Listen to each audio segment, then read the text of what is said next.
क्यों भाई मांडिया वालों की आवाज को क्या हो गया? ಯಾಕೆ ಯಾರು ಶಬ್ದ ಮಾಡ್ತಾ ಇಲ್ಲ? ಶಬ್ದ ಕೇಳಿಸ್ತಾ ಇಲ್ವಾ? ಜೋರಾಗಿ ಭಾರತ್ ಮಾತಾ ಜೈ ಅಂತ ಹೇಳಬೇಕು. अरे मैं बोलूं वही बोलो भैया.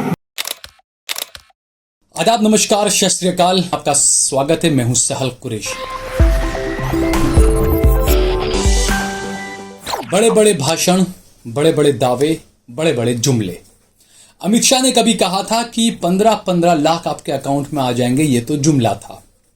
अब अमित शाह तेलंगाना और कर्नाटक में चुनावी रैलियों के दौरान भड़क गए और उन्होंने बीजेपी नेता को कहा, झूठ मत बोलिए, मैंने नहीं कहा कि भारत विश्व गुरु है। ये जो विश्व गुरु वाली जो बात है, जो नरेंद्र मोदी हर जगह कहते फिरते हैं, अमित शाह अब इससे बचते हुए नजर आ रहे हैं। अमित शाह ने एक मंच से कहा, मैंने ऐसा नहीं कहा कि भारत विश्व गुरु है। क्या है ये पूरा मामला, इस पर हम आगे बात करेंगे, विस्तार से आपको बताएंगे। कर्नाटक और तेलंगाना चुनाव में क्या क्या उठापटक हो रही है, किस तरीके की भाषणबाजी हो रही है, राजनीतिक नेताओं की जबान और उनकी भाषा कितने निचले स्तर तक जा गिरी है, यह हम आपको बताएंगे इस वीडियो में। तो हम बात कर रहे हैं कर्नाटका और आंध्र प्रदेश के चुनाव को लेकर जो राजनीतिक सरगर्मियां चल रही है, चुनावी रैलियों में जो भाषण आ रहे हैं, कोई किसी को विषकन्या बोल रहा है तो कोई नरेंद्र मोदी को जहरीला सांप बता रहा है।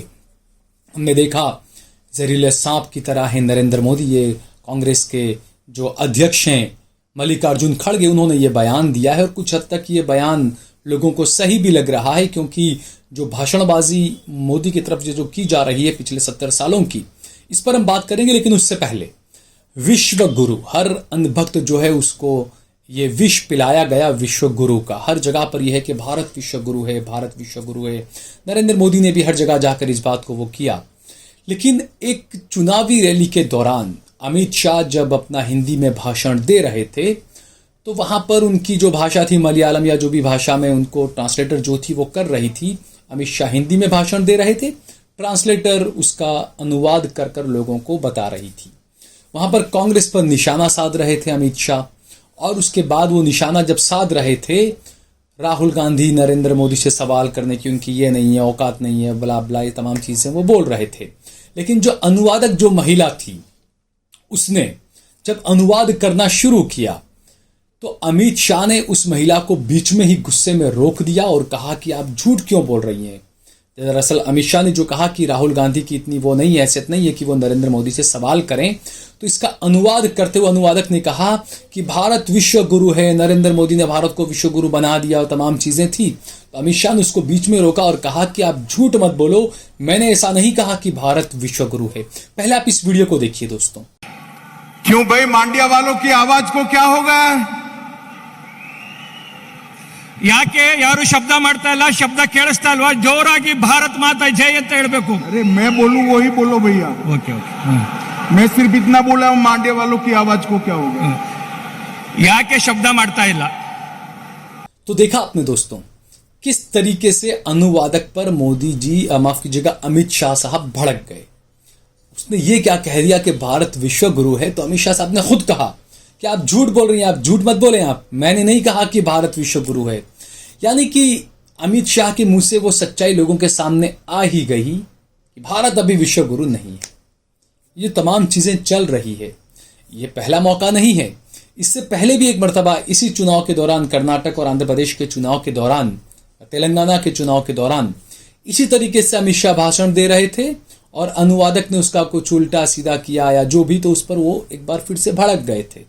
हालांकि यहां पर तो ये हुआ कि इस महिला अनुवादक को माइक छोड़ना पड़ा, अमित शाह से डर कर माइक उसने छोड़ दिया, फिर कोई और आकर उस रैली का अनुवादक बना और वो अपना उसमें ट्रांसलेशन कर रहा था।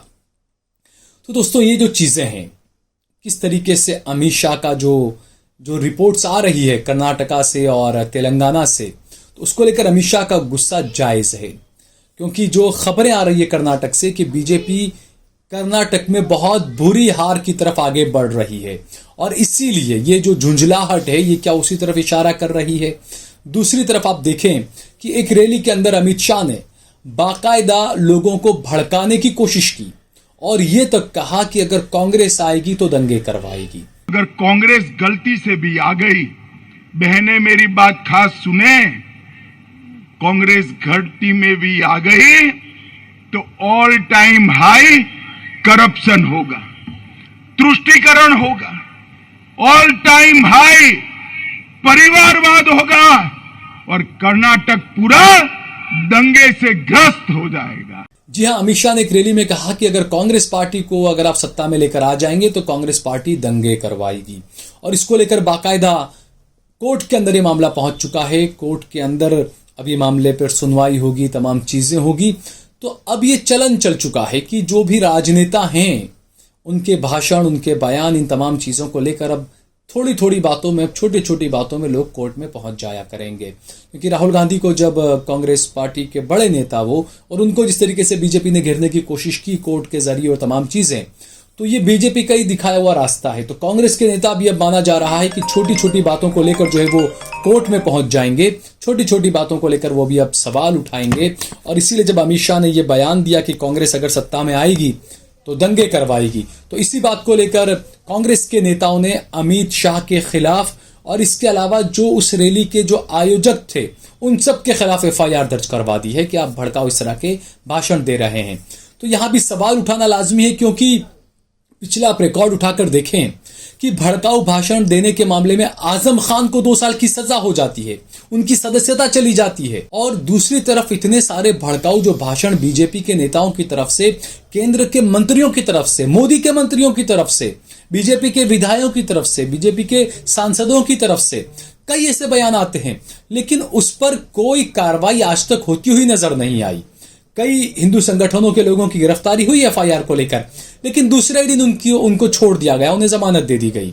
और एक तरफ सुप्रीम कोर्ट बताती है कि हम बड़े सख्त हैं भाई, ये जो हेड स्पीचेस हैं उनको लेकर सुप्रीम कोर्ट ने ये बहुत तक टिप्पणी करते हुए ये कहा कि जो सरकारें इस तरह की अगर हेड स्पीच के खिलाफ कार्रवाई नहीं करती है तो वो सरकारें नपुंसक है। तो एक तरफ तो सुप्रीम कोर्ट की ये बात है, और दूसरी तरफ ऐसे जो हेड स्पीचेस जो लोग दे रहे हैं, इस तरह के जो भाषणबाजी जो लोग कर रहे हैं, उनकी गिरफ्तारी होती है, लेकिन चंद घंटों के बाद में उन्हें रिहा कर दिया जाता है, उन्हें जमानत मिल जाती है। जबकि ऐसे ही किसी हेड स्पीच के मामले में आजम खान को 2 साल की सजा हो जाती है। तो ये तमाम चीजें कई सवाल उठा रहे हैं, इस लोगों के मन में खुद ब खुद ये सवाल आता है कि आखिरकार इस देश में कानून किस तरीके से चल रहा है, लोकतंत्र किस तरीके से चल रहा है। क्या कानून का और जितनी भी एजेंसीज है उनका इस्तेमाल सिर्फ मुसलमानों के खिलाफ और सिर्फ विपक्षी पार्टियों के नेताओं के खिलाफ ही किया जा रहा है? लोगों के मन में यही बात उठ रही है। ये जो तमाम चीजें हो रही है ये उसी तरफ इशारा भी कर रही है। तो अब देखना ये, क्योंकि जैसे जैसे चुनाव आते हैं तो ये राजनेता ये माने, और खासकर बीजेपी के राजनेता तो खुद इस बात को मानते हैं कि जितना ज्यादा कीचड़ होगा इतना ज्यादा कमल खिलेगा। यानी कि वो खुद खूब कीचड़ फैला देते हैं, अपने उल्टे सीधे पुल्टे बयान देकर खूब कीचड़ फैलाते हैं ताकि कमल खिल सके। यानी बीजेपी के नेता लोग ये खुद मानते हैं कि हम जितना ज्यादा कीचड़ फैलाएंगे इतना ही ज्यादा हमारा कमल खिलेगा। अब जब उनकी मानसिकता इस तरह की है तो बिल्कुल वो कीचड़ तो फैलाएंगे ही। अब उस कीचड़ में कपड़े जो गंदे हो रहे हैं, जो लोग गंदे हो रहे हैं, वो जनता के कपड़े गंदे हो रहे हैं, जनता का किरदार गंदा हो रहा है। उस कमल को खिलाने के चक्कर में जो कीचड़ फैलाया जा रहा है, जनता उससे परेशान हो रही है, जनता को उस कीचड़ का सामना करना पड़ता है। ये हेड स्पीचेस की वजह से ही मेरे नौजवान हिंदू भाई भड़क जाते हैं और ये तमाम मॉब लिंचिंग के मामले भी होते हैं। कहीं ना कहीं तमाम चीजें कनेक्टेड, इस चीज को समझना चाहिए हमें। लेकिन मैं बार बार कहूंगा, खासकर देश के युवाओं को इस बारे में ध्यान देना चाहिए कि जो कीचड़ फैलाया जा रहा है कमल को खिलाने के लिए, कमल तो उसमें से खिल के निकल जाएगा। जो नेता आते हैं वो दिल्ली में अपने महलों में पहुंच जाएंगे, लेकिन वो कीचड़ के दाग जब आपके ऊपर जो लग जाते हैं तो आपको कोर्ट कचहरी के धक्के जिंदगी भर खाने पड़ते हैं। इस बात को आप जरूर याद रखें। अगर आपको ये वीडियो पसंद आया हो तो इस पर कमेंट करें, इसे लाइक करें, इसे ज्यादा से ज्यादा शेयर करें।